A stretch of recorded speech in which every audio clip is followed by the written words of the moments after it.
ચાલો મિત્રો, કાલે આપણે અટકાવ્યું ત્યાંથી આગળ ચલાવીએ. ન્યુટ્રોનની શોધ. આમ હું તમે નામથી ઓળખીએ છીએ ન્યુટ્રોનને, પણ ક્રમશઃ વિજ્ઞાનમાં એની શોધ કેવી રીતે થઈ, ક્યારે થઈ, એ વાતો જાણીએ. આપણે આવું કંઈક જોઈ લીધું કે હાઇડ્રોજનના 3 સમસ્થાનિક 1H1, 1H2, 1H3 એને અનુક્રમે આપણે બોલતા હતા હાઇડ્રોજન,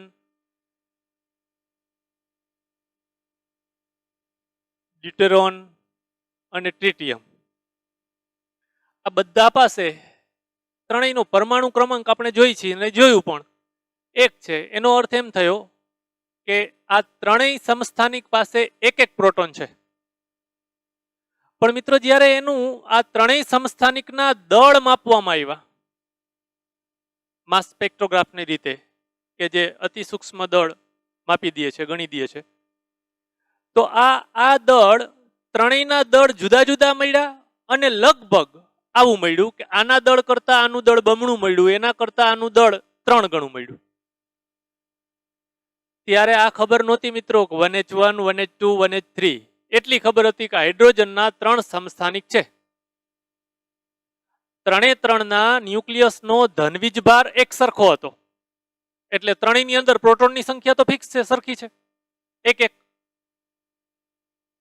પણ ત્રણેયના દળ જુદા જુદા મળ્યા, ત્રણેયના દળ જુદા જુદા મળ્યા એનો અર્થ એમ, ત્રણેયના વીજભાર સરખા છે, દળ જુદા જુદા મળ્યા એનો અર્થ એમ કે આના કરતા આમાં કંઈક દળ વધારે છે, વીજભાર સરખો જ છે. વીજભાર સરખો જ છે અર્થાત વીજભાર રહિત કોઈ કણ આના કરતા આમાં વધુ હોવું જોઈએ. એનાથી વળી આનું દળ વધારે મળ્યું, તો એનો અર્થ એમ કે આના કરતા એવો કોઈ કણ આમાં વધુ હશે કે જે વીજભાર રહિત હોય અને દળ ધરાવતો હોય. ઉપરાંત એના દળ લગભગ આનાથી બમણું, આનાથી આનું 3 ગણું આવા પ્રમાણમાં મળ્યું. તો આ આપણે જે બોલીએ છીએ એ ધારણા પાક્કી થઈ ગઈ કે આપેલા સમસ્થાનિકોની અંદર આના કરતા આનું દળ વધુ છે, એનો અર્થ એમ કે આના કરતા આમાં કોઈક વિશેષ કણ હોવો જોઈએ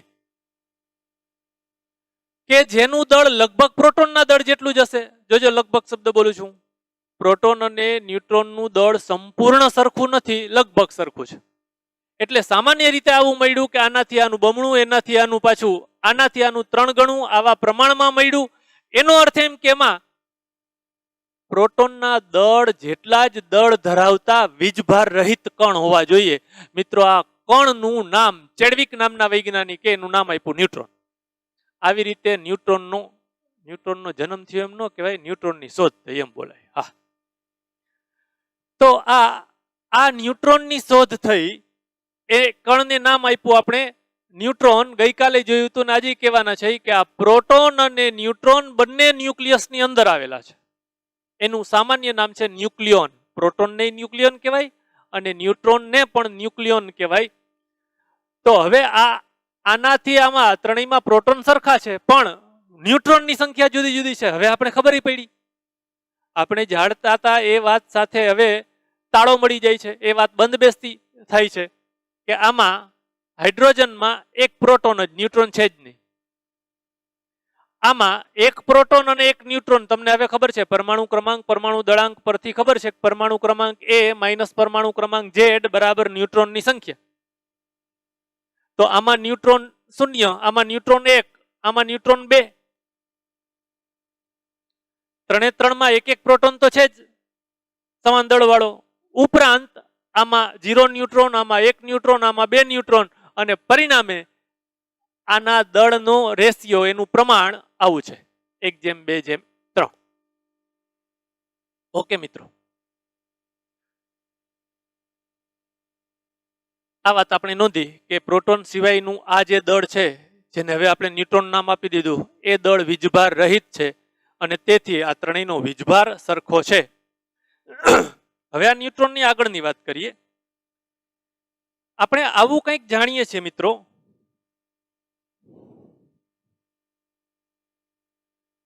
કોઈ એક પરમાણુ પર ધારો કે હું આલ્ફા કણોનો મારો ચલાવું છું. આ આલ્ફા કણ છે.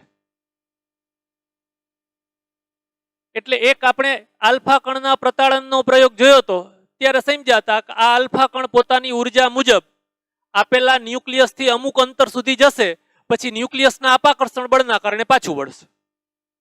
હેડોન અથડામણ જે આપણે કહેતા હતા તે. હા મિત્રો, હવે આ આલ્ફા કણ શું કરે છે? આની અંદર જોવા જઈએ તો આપણે આવી વાતો જોઈ છે કે આ પરમાણુની આવી રચના તમે સમજી શકો કે આ એનું ન્યુક્લિયસ, આ એની જે તે કક્ષાઓ. ધારો કે આ આલ્ફા કણ આમાંના આ ઇલેક્ટ્રોન સાથે અથડાયો, આ ઇલેક્ટ્રોનને ઉર્જા આપી, પરિણામે આ ઇલેક્ટ્રોન આ કક્ષામાંથી આ કક્ષામાં ગયો. મિત્રો હવે તમને વાત બરાબર પાકી ખબર છો? આગલા પાઠમાંથી આ વાત તમને બરાબર ખબર છે, સંક્રાંતિ જેને કહીએ છીએ.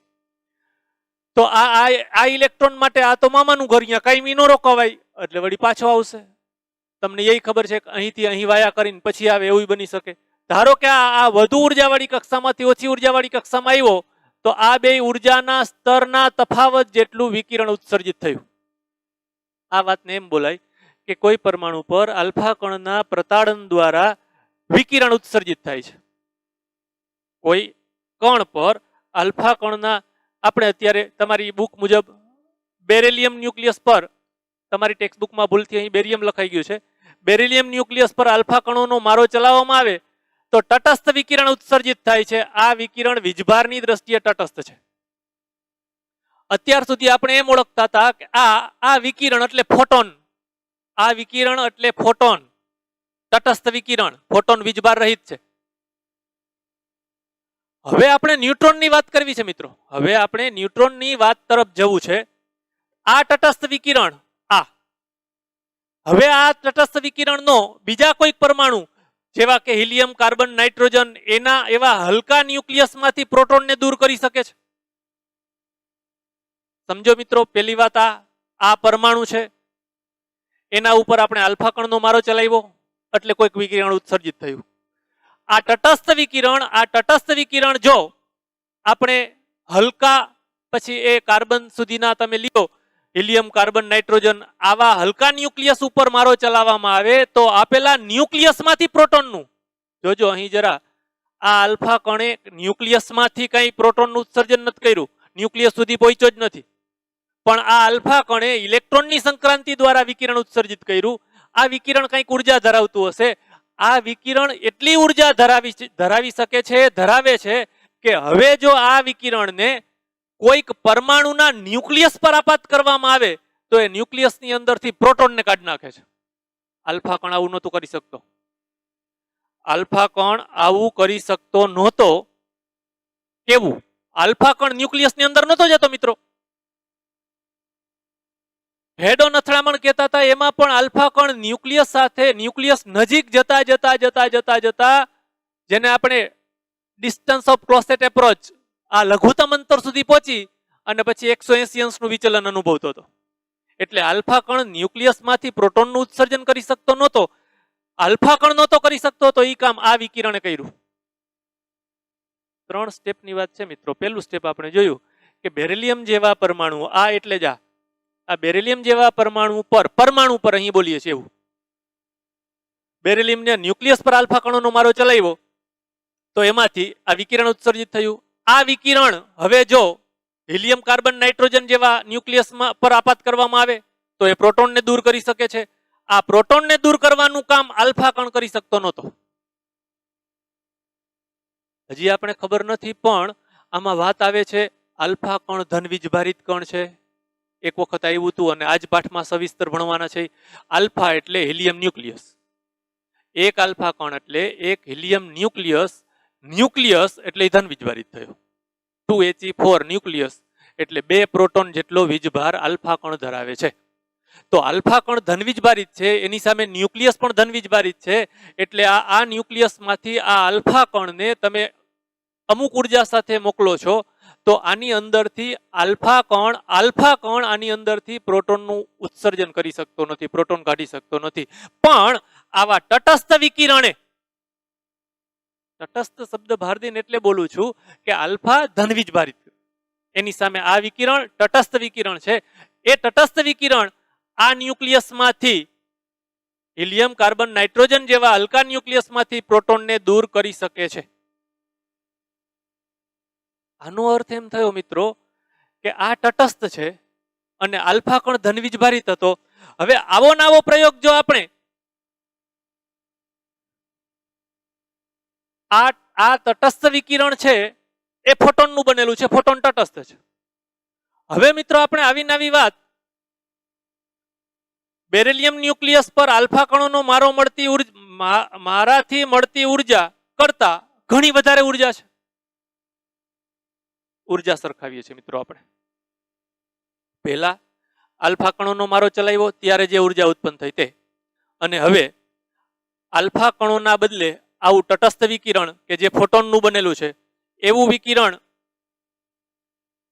બેરિલિયમ ન્યુક્લિયસ પર આલ્ફા કણોના માળાથી મળતી ઉર્જા કરતા અનેક ગણી વધુ છે. હજી આપણે એક ત્રીજો પ્રયોગ કરવો છે મિત્રો, ઇલેક્ટ્રોનને મારો ચલાવવો છે. તો ચેડવિક નામના વૈજ્ઞાનિકે આ તટસ્થ વિકિરણ ન્યુટ્રોન તરીકે ઓળખાતા નવા પ્રકારના તટસ્થ કણોનું બનેલું ધારવામાં આવે એમ સૂચન કર્યું ને એમ કીધું.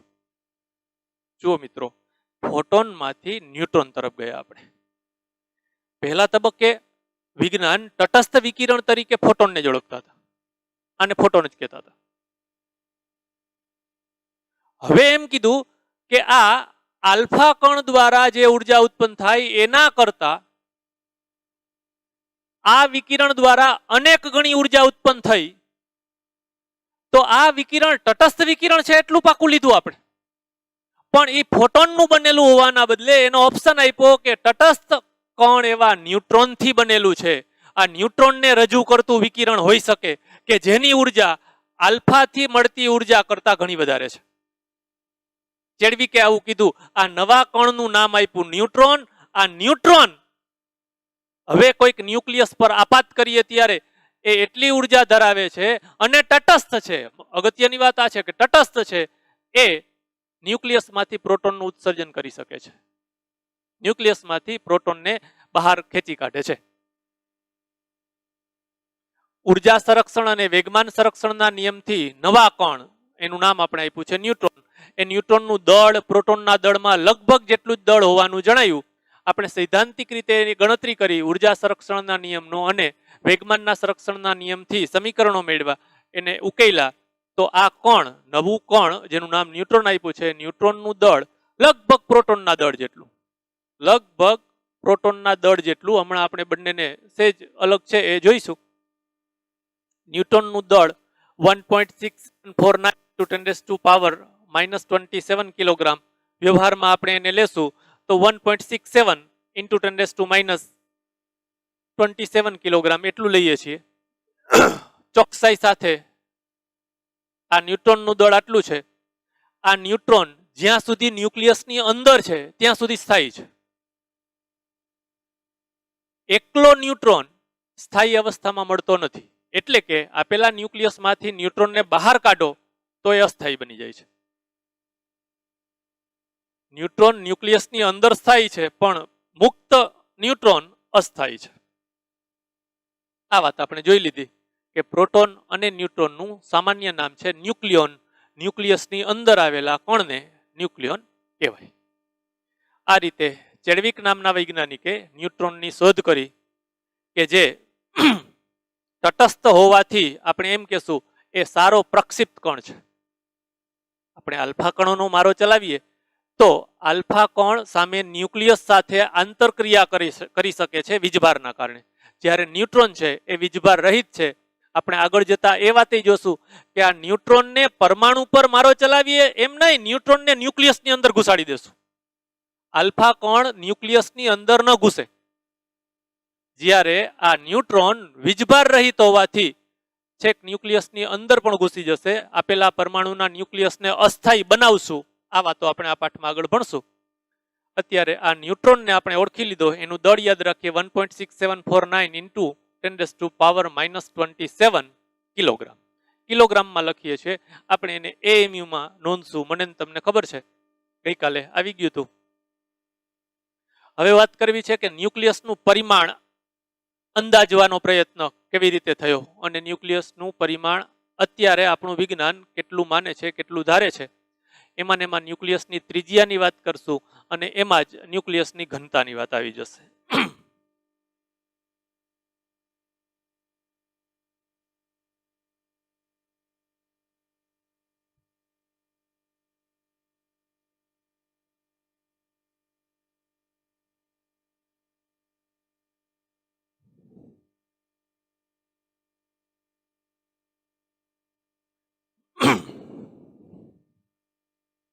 હા મિત્રો, તો આવી વાત તમને ખબર છે, રુધરફર્ડના આલ્ફા કણના પ્રકીર્ણનના પ્રયોગ પરથી આપણા વિજ્ઞાને આવી વાત માની લીધી કે આ પરમાણુ છે, આ ન્યુક્લિયસ છે. ફરીથી કહી દઉં, પરિમાણની દ્રષ્ટિએ મેં સાચું દોર્યું નથી, મારે સમજાવવું છે, તમને દેખાય એટલે પ્રમાણમાં થોડો મોટો ન્યુક્લિયસ લીધો છે. હવે આ આલ્ફા કણને આપણે અહીંથી આમ પ્રતાડિત કરીએ, એના તરફ ફેંકીએ, તો તમને મને ખબર છે કે આમ આગળ જતા જતા જતા જતા જેમ આ અંતર ઘટશે, આનો વીજભાર તમને ખબર છે ZE, Z એટલે પરમાણુ ક્રમાંક, ZE એક પ્રોટોનનો વીજભાર સ્મોલ e જેટલો ગુણ્યા પ્રોટોનની સંખ્યા Z એટલે ન્યુક્લિયસનો વીજભાર થયો ZE. અહીંથી આ આલ્ફા કણ છે, આલ્ફા કણ છે તો એનો વીજભાર 2e જેટલો છે. તમને આવી ખબર છે ને, આપણે 2 પીરિયડ પછી ભણવાના છે. આલ્ફા કણ એટલે હિલિયમ ન્યુક્લિયસ. હિલિયમ ન્યુક્લિયસ એટલે એના પાસે 2 પ્રોટોન અને 2 ન્યુટ્રોન છે. વીજભારમાં ન્યુટ્રોનનો કંઈ ફાળો નથી, એટલે એનો વીજભાર 2e જેટલો છે. હવે અહીંથી આપણે એને ન્યુક્લિયસ તરફ ફેંકીએ છીએ, એટલે સીધી વાત છે મિત્રો, આ અંતર ઘટતું જશે એમ, અંતર ઘટે એમ કુલંબ બળ એના પરનું અપાકર્ષણ બળ કુલંબ બળ વધતું જશે. પરિણામે આનો વેગ ઘટતા ઘટતા ઘટતા ધારો કે અહીં પહોંચીને વેગ 0 થઈ જાય છે. આ અંતરને તમે કહેતા હતા ડિસ્ટન્સ ઓફ ક્લોઝેટ એપ્રોચ. સંજ્ઞા ગમે તે મૂકી શકાય, આપણે R0 લખતા હતા. અત્યારે આ પહેલો પ્રયોગ કર્યો, આ આલ્ફા કણની ઉર્જા 5.5 મિલિયન ઇલેક્ટ્રોન વોલ્ટ જેટલી હતી. આટલી ઉર્જા વાળા આલ્ફા કણ દ્વારા પ્રયોગ કરીએ તો આ અંતર મળ્યું 4 ગુણ્યા 10⁻14 મીટરના ક્રમનું. આટલું 4 ગુણ્યા 10⁻14 મીટર આટલું મળ્યું. હજી સીધે સીધું આપણે આને ન્યુક્લિયસ નથી કહી દેતા. જુઓ, બીજા પ્રયોગમાં જો આલ્ફા કણની ઉર્જા વધારીએ, 5.5 મિલિયન ઇલેક્ટ્રોન વોલ્ટ કરતા વધારીએ, તો હજી આના કરતા વધુ નજીક પહોંચશે, અર્થાત આ અંતર ઘટશે. એમ સીધું ગણિત કહે છે. અત્યાર સુધી આપણે મિત્રો કુલંબ બળની જ વાત ધ્યાનમાં લેતા હતા કે આ બંને વચ્ચે કુલંબ બળ લાગે છે, કે Q1 Q2 છેદમાં R² વાળું. પણ એના સિવાયનું બળ એને આપણે ન્યુક્લિયર બળ તરીકે ઓળખવાના છીએ. ન્યુક્લિયર બળ વડે ઓળખવાના છે. 11મા ધોરણમાં આવ્યું હતું અને આપણા આ પાઠમાં એને સવિસ્તર ભણવાના છીએ. 11માં તમને યાદ હોય તો પહેલા જ પાઠમાં કુદરતમાં પ્રવર્તતા મૂળભૂત બળો લીધા હતા. ગુરુત્વાકર્ષણ બળ, વિદ્યુત ચુંબકીય બળ, પ્રબળ બળ. એ પ્રબળ બળનું જ બીજું નામ હતું ન્યુક્લિયર બળ, અને ચોથું હતું નિર્બળ બળ. એ જે પ્રબળ બળ કહેતા હતા, સ્ટ્રોંગ ફોર્સ, એ જ ન્યુક્લિયર બળ. એની વાત આપણે અહીં સહેજ આવશે, પછી આવતા પીરિયડમાં એને સવિસ્તર સમજવાના છે. પહેલી વાત, અત્યારે આપણે આટલી વાત ધ્યાનમાં લીધી કે આલ્ફા કણમાં આવે છે ત્યારે આ બંને વચ્ચે લાગતા કુલંબ બળની વાતો કરી. એ કુલંબ બળના કારણે જ આ અટકી જાય છે અને પછી પાછો વળે છે. હવે જો આ આલ્ફા કણ નજીક નજીક નજીક નજીક નજીક નજીક નજીક નજીક નજીક નજીક સાવ ન્યુક્લિયસની નજીક આવી જાય, તો ન્યુક્લિયસની અંદર રહેલા પ્રોટોન ન્યુટ્રોન વચ્ચે લાગતા આ ન્યુક્લિયર બળને ધ્યાનમાં લેવા જોશે. નવી વાત આવી. ન્યુક્લિયર બળ લઘુ અંતરીય બળ છે. તમે કુદરતમાં પ્રવર્તતા 4 મૂળભૂત બળોની વાતો કરી ત્યારે સરખામણી કરી હતી કે ન્યુક્લિયર બળ સૌથી પ્રબળ છે અને એ લઘુ અંતરીય બળ છે. ખૂબ ઓછા, આશરે 1 ફર્મી. 1 ફર્મી એટલે તમને ખબર છે 10⁻15 મીટર. 1 ફર્મી કરતાંય ઓછા અંતરે 2 કણ આવેલા હોય, 2 ન્યુક્લિયોન આવેલા હોય, 2 કણ હોય, તો એમની વચ્ચે જ આ બળ ઉદ્ભવે છે. ખૂબ પ્રબળ છે પણ લઘુ અંતરીય છે. આ પણ આપણે ભણ્યા છે મિત્રો. ગુરુત્વાકર્ષણ બળ ગુરુ અંતરીય બળ છે. ગમે એટલા દૂર અંતરે હોય તો પણ ગુરુત્વાકર્ષણ બળ પ્રવર્તે છે.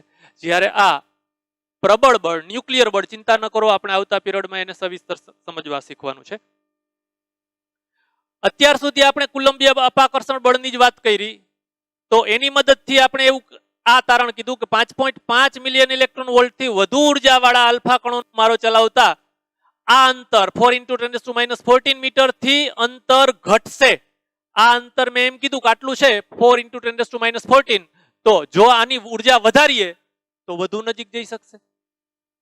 આ અંતર ઘટશે એવું આપણે માનીએ છીએ.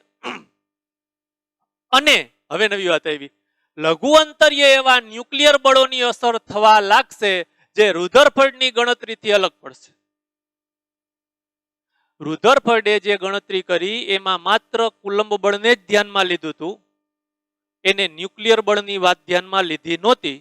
એટલે તમે માત્ર રુધરફર્ડની ગણતરીથી ગણશો કે આટલી ઉર્જા વાળો છે તો એ કેટલા અંતરે જઈ શકશે, એમાં ફેરફાર આવશે, એમાં કંઈક ત્રુટિ આવશે. શું કામ? જ્યારે આ આલ્ફા કણ ન્યુક્લિયસની ખૂબ નજીક પહોંચી જશે તો આલ્ફા કણ પર ન્યુક્લિયસમાંના ન્યુક્લિયોન કંઈક આ પ્રબળ બળ લગાડશે, લઘુ અંતરીય બળની અસર શરૂઆત થશે. એટલે માત્ર કુલંબ બળથી મદદથી કરેલી ગણતરીમાં ભૂલ આવશે. તમે સમજો છો મિત્રો? જ્યારે આટલા અંતરે છે ત્યારે પેલું પ્રબળ બળ લાગતું જ નથી, એટલે રુધરફર્ડે માત્ર કુલંબ બળથી ગણ્યું તોય સાચું આવશે. પણ જેમ જેમ આ અંતર ઘટતું જશે, એક ફર્મી કે તેથી નાનું થવા જશે, તો હવે આ લઘુ અંતરીય એવા પ્રબળ બળ લાગવાની શરૂઆત થશે. એટલે માત્ર રુધરફર્ડની ગણતરીથી કરેલા પરિણામમાં કંઈક ફેરફાર જશે, કંઈક ત્રુટિ હશે, એનાથી અલગ પડશે.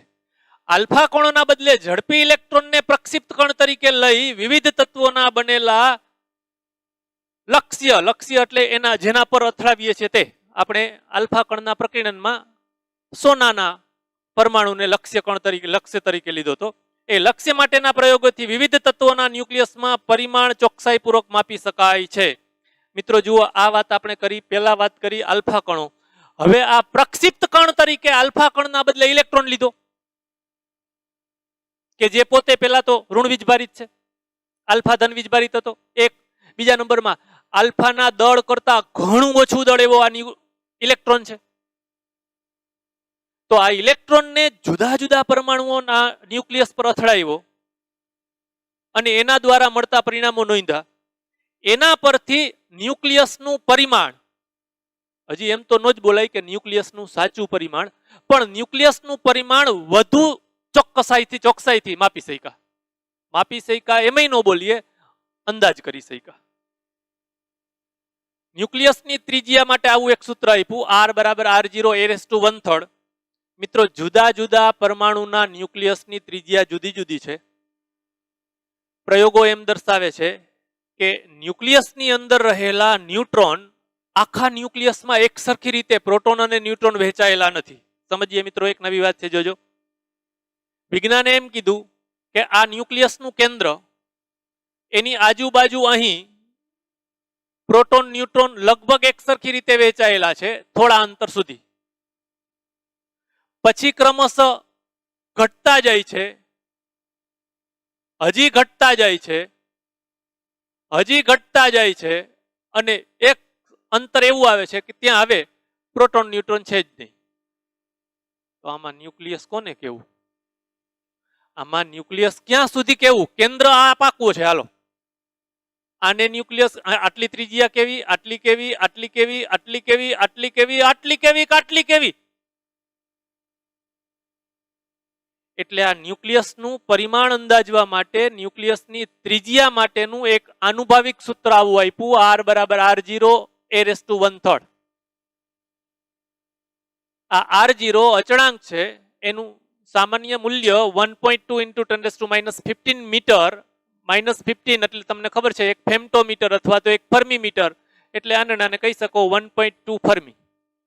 આ R0 અચળાંક છે અને એ છે એ પરમાણુ દળાંક છે. એટલે આવી તો તમને ખબર પડી કે પરમાણુ દળાંક બદલાશે એટલે ન્યુક્લિયસની ત્રિજ્યા બદલાશે. આ વાત કરી દઉં તમને હું, આ ન્યુક્લિયસ આવી રીતે ન્યુક્લિયસની અંદર ન્યુક્લિયોન વહેંચાયેલા છે, ગોઠવાયેલા છે, તો ન્યુક્લિયસની ત્રિજ્યા કેટલી લેવી? એના માટે મિત્રો એક આ સૂત્ર, હું આની અંદર પરમાણુના ન્યુક્લિયસની અંદર ન્યુક્લિયોનની ગોઠવણી, એને આ વાતને આલેખ સ્વરૂપે આમ રજૂ કરી શકું. જુઓ, જૂના કોર્સમાં આવો આલેખ હતો, તમારે કાઢી નાખ્યો છે. આ શું બતાવે છે? એ આ અંતર બતાવે છે આટલું, કે જ્યાં ઘનતા એક સરખી છે, આમ લખવું રો આર વિરુદ્ધ કેન્દ્રથી અંતર આર.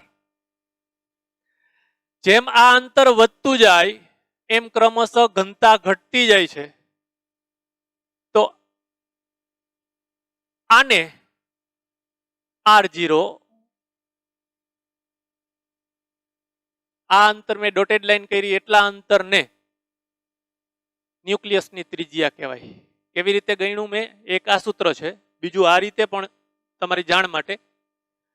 આ જે ઘનતા છે, કેન્દ્ર પાસે જે ઘનતા છે એની અડધી ઘનતા જે અંતરે થાય,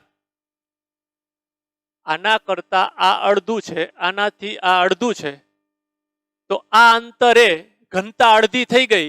આ અંતરને ન્યુક્લિયસની ત્રિજ્યા કહેવામાં આવે છે. આનુભાવિક રીતે સૂત્ર મળ્યું R બરાબર R0 a⁻1/3. R0 અચળાંક છે. અચળાંક કઈ તમારી બુકમાં નથી નોંધ્યું પણ વિશિષ્ટ છે. કઈ પ્રક્રિયા દ્વારા તમે ત્રિજ્યા અંદાજો છો એ મુજબ R0 નું મૂલ્ય 1.1 અથવા 1.2 કે તેની વચ્ચેનું મૂલ્ય હોય તમારે સીધું નોંધી દેવાનું છે 1.2 ફર્મી. મિત્રો આપણે જરા એક વાત તારવી લઈએ કે આ ન્યુક્લિયસની ત્રિજ્યા,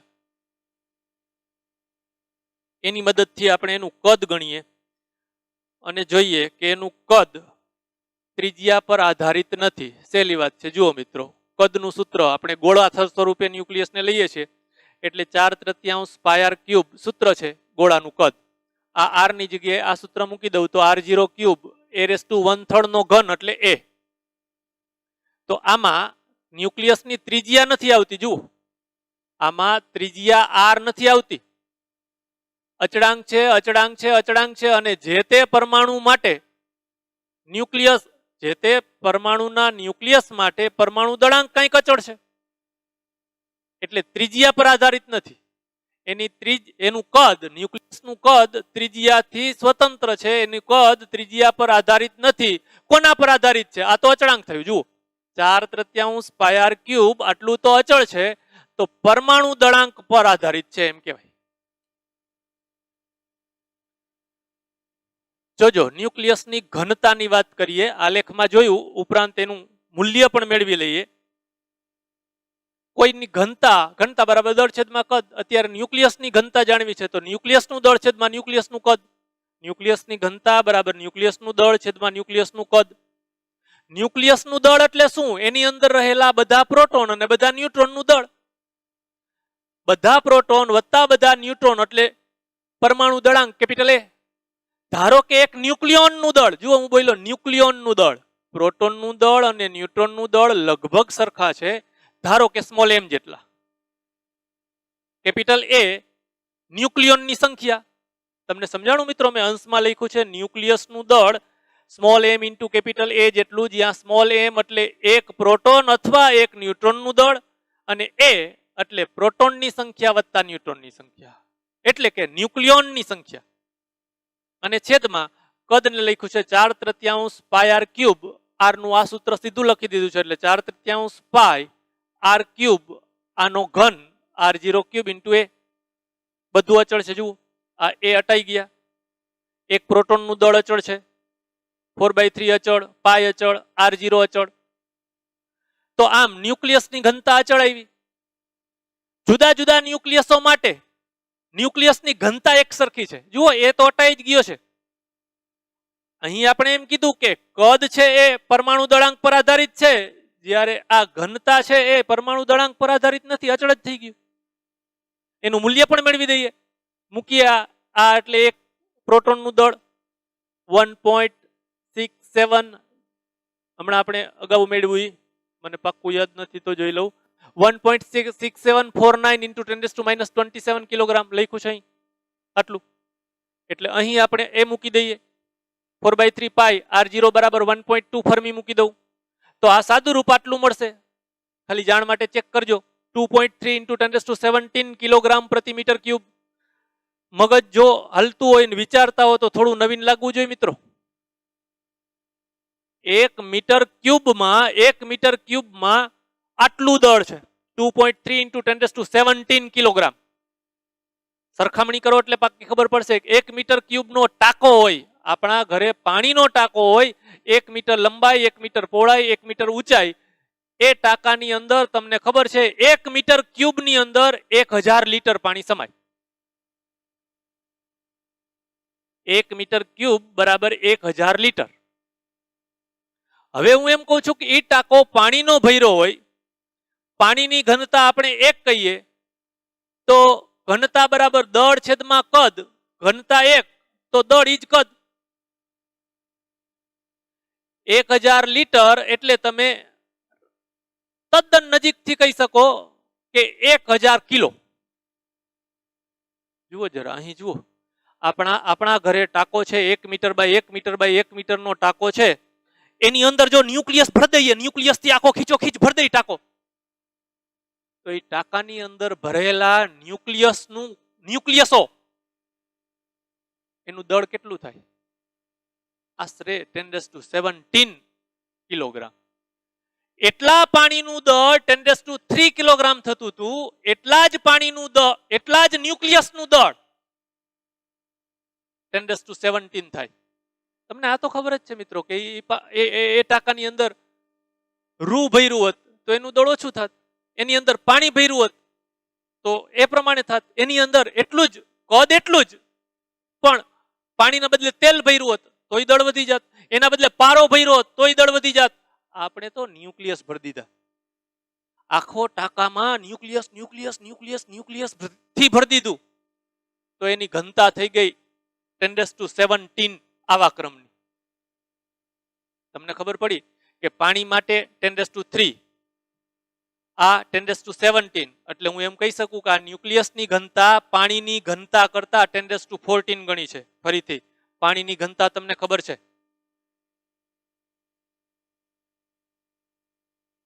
ભૂલ કરતા નહીં, ખાલી એમ કહી દેતા ને પાણીની ઘનતા 1. શું 1 રૂપિયો? 1 કિલો? નહીં, પાણીની ઘનતા 1 ગ્રામ પ્રતિ સેન્ટીમીટર ક્યુબ. ગ્રામમાંથી કિલોગ્રામમાં ગયો 10⁻³ કિલોગ્રામ થયા.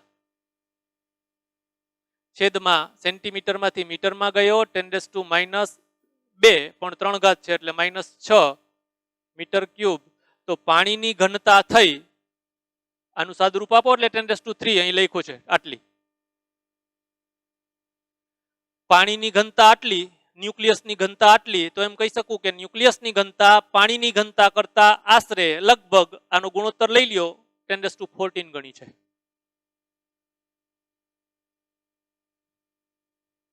જાણો છો મિત્રો તમે, ઘનતા વધારે છે એટલે દળ વધારે થશે. ઓકે, તો આ વાત કરીએ આપણે ન્યુક્લિયસના પરિમાણની. એમાં નોંધ્યું, પહેલા શરૂઆત કરીએ આપણે આ જાણતા હતા કે આલ્ફા કણોના પ્રયોગમાં જો આટલી ઉર્જાવાળો આલ્ફા કણ લેવામાં આવે તો એ આટલા અંતરે પહોંચે છે. એ આલ્ફા કણની જગ્યાએ આપણે પ્રક્ષિપ્ત કણ તરીકે ઇલેક્ટ્રોન લીધા, જુદા જુદા પરમાણુઓના ન્યુક્લિયસ પર ઇલેક્ટ્રોનનો મારો ચલાવ્યો. એના દ્વારા હવે એમાં પેલા લઘુઅંતરીય બળ પણ ધ્યાનમાં લીધા, તો એની ત્રિજ્યા, એનું કદ સમજવા માટે એની ત્રિજ્યા આવા સૂત્ર દ્વારા આપી શકીએ. એમાં R0 અચળાંક છે. એના પરથી આપણે બતાવ્યું કે ન્યુક્લિયસનું કદ ત્રિજ્યાથી સ્વતંત્ર છે, પરમાણુ દળાંક પર આધારિત છે. ન્યુક્લિયસનું કદ પરમાણુ દળાંક A ના સમપ્રમાણમાં છે એમ કહેવાય. આપણે હમણાં દાખલામાં આ સૂત્રનો ઉપયોગ કરીશું. અને સાથે સાથે ન્યુક્લિયસની ઘનતા કહી દીધી. ન્યુક્લિયસની ઘનતા 10⁻17 કિલોગ્રામ પ્રતિ મીટર ક્યુબ ના ક્રમની છે, કે જે પાણીની ઘનતા કરતા આશરે 10⁻14 ગણી છે. ઓકે મિત્રો, આગળ વધીએ.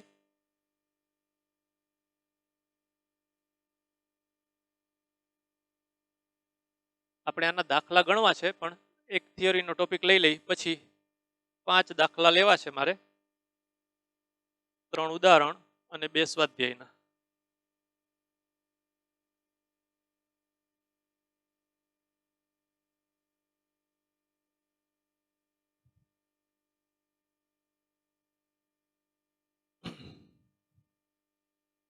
હા મિત્રો, આપણો તમારી ટેક્સ્ટબુકમાં ટોપિક આવો છે, દળ ઉર્જા અને સાથે સાથે ન્યુક્લિયર બંધન ઉર્જા. પહેલા દળ ઉર્જા સમજી લઈએ, કે જે તમે જાણો છો, માત્ર યાદ કરવાની વાત છે.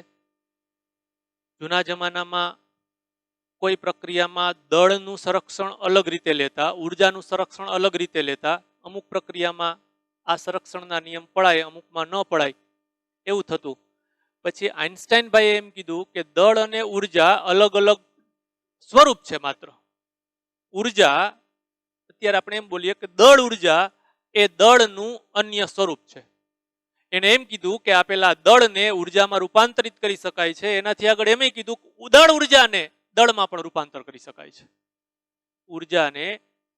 દળ ઉર્જાને ફરીથી દળમાં રૂપાંતરિત કરી શકાય છે અને દળને ઉર્જામાં રૂપાંતરિત કરી શકાય છે. આઇન્સ્ટાઈનભાઈએ દળ અને ઉર્જા વચ્ચેનો સંબંધ પણ આપી દીધો છે. તમને સંબંધ ગોખેલોય છે, હાલતા ચાલતા આપણી નજર સામે અથડાય છે.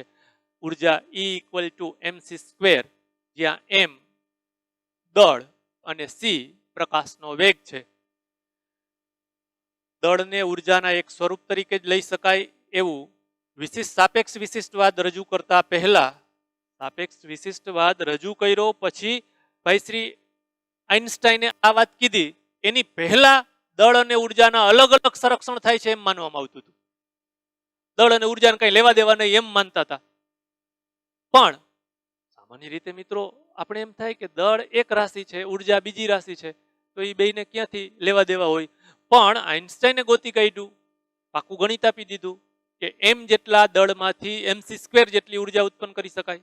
આ વાતને હજી આપણે આગળના ટોપિકમાં પણ સવિસ્તર સમજશું. આઇન્સ્ટાઈને ગુજરાતીમાં કહી દીધું, એટલે ગુજરાતીમાં નહીં લખ્યું હોય, સ્પષ્ટ રીતે કહી દીધું એમ. દળ એ ઉર્જાનું બીજું સ્વરૂપ છે.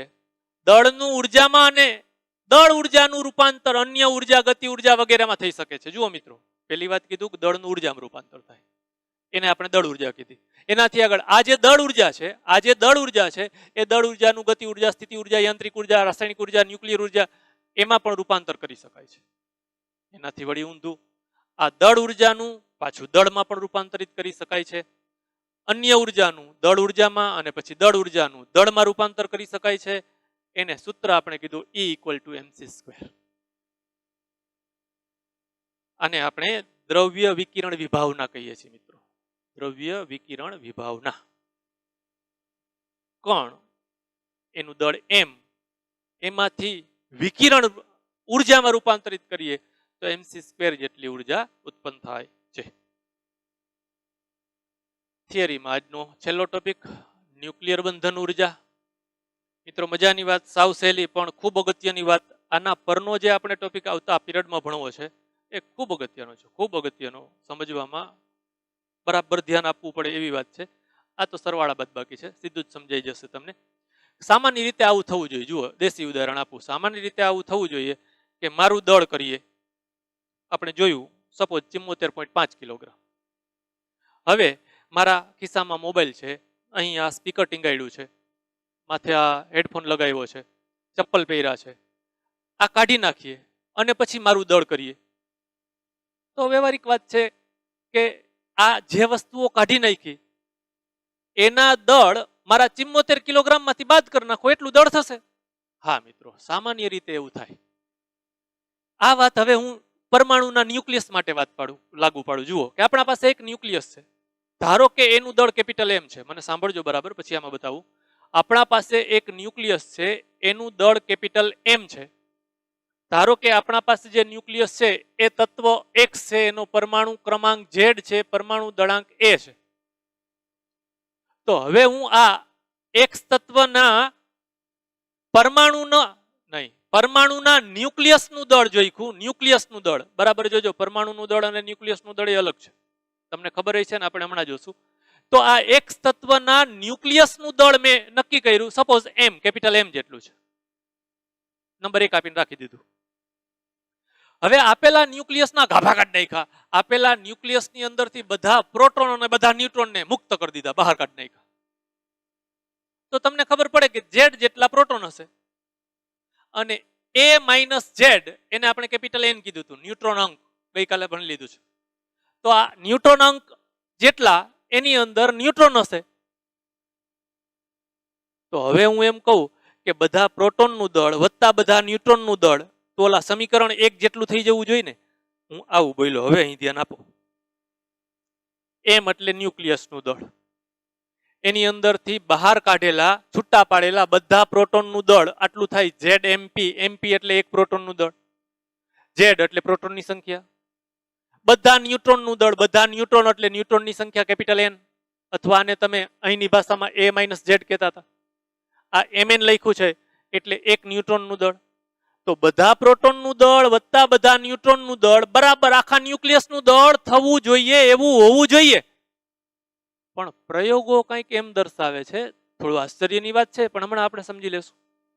પ્રયોગ એમ દર્શાવે છે કે ન્યુક્લિયસનું સ્થાયી અવસ્થામાં કુલ દળ કરતા ન્યુક્લિયોનનું મુક્ત અવસ્થામાં કુલ દળ આ વધી જાય છે. આ વાત પહેલા સમજી લ્યો મિત્રો કે આવું હોવું જોઈએ. આપણે એમ વેમ છે કે આવું હોવું જોઈએ, પણ એના બદલે આવું થાય છે. એને આપણે સૂક્ષ્મ સ્તરે સમજશું. આવું થવાનું કારણ કાયદેસર સાચું કારણ સમજી લેશું. અત્યારે આપણે માત્ર ન્યુક્લિયર બંધન ઉર્જાની વાત કરવી છે. આ જ પાઠમાં 1-2 પીરિયડ પછી આનું કારણ આવશે કે આ કઈ મફત નથી થતું, આપણે કરવું પડે છે. કરવું પડે છે એટલે જે ઉર્જા આપી એ ઉર્જાનું દળમાં રૂપાંતર થયું એટલે દળ વધ્યું. ન ખબર પડી, મને ખબર છે. એમ બધું ખબર પડી જાય આજને આજ તો પછી હું ભણશો, એટલે એ પછીની વાત છે મિત્રો. તો આ જે મુક્ત અવસ્થામાં ન્યુક્લિયનનું કુલ દળ છે એમાંથી સ્થાયી ન્યુક્લિયસનું દળ બાદ કરીએ, આ બાદબાકી બોલ્યો, તો એ 0 મળવાના બદલે કંઈક મળે છે. એ ડેલ્ટા એમ ને દળ ત્રુટી અથવા દળ ક્ષતિ કહેવામાં આવે છે. આ ડેલ્ટા એમ ને દળ ત્રુટી અથવા દળ ક્ષતિ કહેવામાં આવે છે. હમણાં આપણે એમ કીધું દળ ઉર્જા સંબંધમાં કે એમ દળને સમતુલ્ય ઉર્જા mc². તો અહીં ડેલ્ટા એમ જેટલા દળને સમતુલ્ય ઉર્જા ડેલ્ટા mc². આઇન્સ્ટાઈનના સમીકરણ પરથી જ એ આપણે આગળ જઈને ઉર્જાનું મૂલ્ય પણ ગણવાના છીએ. અત્યારે પહેલા આ વાત આ તમને સંજ્ઞામાં કીધું છે એ કોઈક ઉદાહરણ દ્વારા સમજીએ. આપણે આંકડા સાથે જ કાયદેસર અભ્યાસ કરી લઈએ. ધારો કે ઓક્સિજન માટે આ વાત કરીએ કે ઓક્સિજનના પરમાણુનું દળ નોંધી લઈએ. પરમાણુના દળમાંથી ઇલેક્ટ્રોનના એની અંદર રહેલા ઇલેક્ટ્રોનના દળ બાદ કરી નાખીએ એટલે ઓક્સિજનના ન્યુક્લિયસનું દળ મળે, એ ગણી લેશું. પછી ઓક્સિજનની અંદર રહેલા પ્રોટોનની સંખ્યા આમ લખ્યું છે 8, ઓક્સિજન 16. એનો અર્થ એમ કે પ્રોટોન 8 છે અને 16 માંથી 8 બાદ કરીએ તો 8, ન્યુટ્રોન પણ 8 છે. તો બધા પ્રોટોન એટલે ZMP ગણશું, બધા પ્રોટોનનું દળ. બધા ન્યુટ્રોન એટલે કેપિટલ N, બધા ન્યુટ્રોનનું દળ એટલે N ટાઈમ Mn ગણશું. એટલે મુક્ત અવસ્થામાં ઓક્સિજનના ન્યુક્લિયસનું દળ મળશે. તમારી સામે લખ્યું છે, જોઈ લઈએ. આ પરમાણુનું દળ આટલું છે. માસ સ્પેક્ટ્રોગ્રાફની રીતે પરમાણુનું દળ માપી શકાય. એમાંથી 8 ઇલેક્ટ્રોન છે. આની અંદર 8 પ્રોટોન અને 8 ઇલેક્ટ્રોન છે એટલે 8 ઇલેક્ટ્રોનનું દળ બાદ કરી નાખ્યું. મારે અત્યારે ચોખ્ખું કામ કરવું છે, ન્યુક્લિયસનું દળ જ ગણવું છે મિત્રો. પરમાણુનું દળ અને ન્યુક્લિયસનું દળ તો જુદું જુદું હોય જ, તમને મને ખબર છે. ભલે થોડો તફાવત, પણ ઇલેક્ટ્રોનના દળ બાદ કરવા પડે ને. તો પરમાણુના દળમાંથી બધા ઇલેક્ટ્રોનનું દળ બાદ કરવાથી આપેલા ન્યુક્લિયસનું દળ મળે મને. તો 8 ઇલેક્ટ્રોનનું દળ આટલું, 8 ગુણ્યા સમથિંગ. આખા પરમાણુનું દળ આટલું, આમાંથી આ બાદ કર્યું એટલે મને મળ્યું ઓક્સિજનના ન્યુક્લિયસનું પ્રાયોગિક મૂલ્ય આટલું મળ્યું. પ્રાયોગિક દળ ન્યુક્લિયસનું દળ પ્રાયોગિક મુજબ એને નંબર 1 આપીને મૂકી દીધું. બગડે 2. હવે આપણે હમણાં મેં કીધું એવી રીતે મુક્ત અવસ્થામાં ઓક્સિજનના ન્યુક્લિયસનું દળ, ન્યુક્લિયોન્સનું દળ કેટલું થાય એ ગણીએ. જૂની જાણીતી વાત, 8 ન્યુટ્રોનનું દળ તો 8 ગુણ્યા 1 ન્યુટ્રોનનું દળ. 8 પ્રોટોનનું દળ તો 8 ગુણ્યા 1 પ્રોટોનનું દળ. કેવું હોય તો કહેવાય ZMP આ છે, N ટાઈમ Mn આ છે. ભૂલ કરતા નહીં, AMU માં લખ્યા છે. એટલે આના ન્યુક્લિયસનું દળ અર્થાત આ ZMP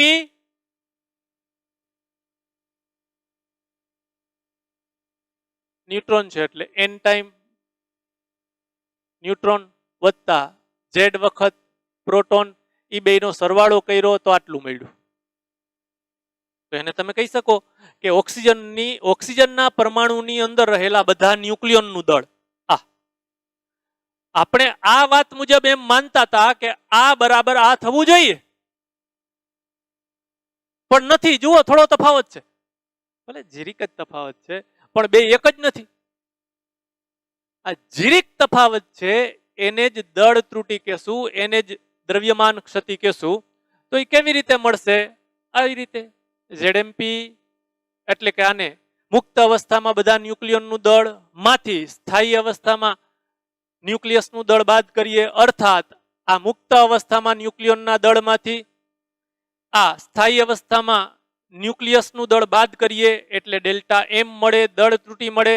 તો દળ ક્ષતિ ડેલ્ટા એમ ઇક્વલ ટુ મને મળ્યા 0.13691 AMU. તો આ ડેલ્ટા એમ ને અનુરૂપ ઉર્જા ડેલ્ટા MC સ્ક્વેર.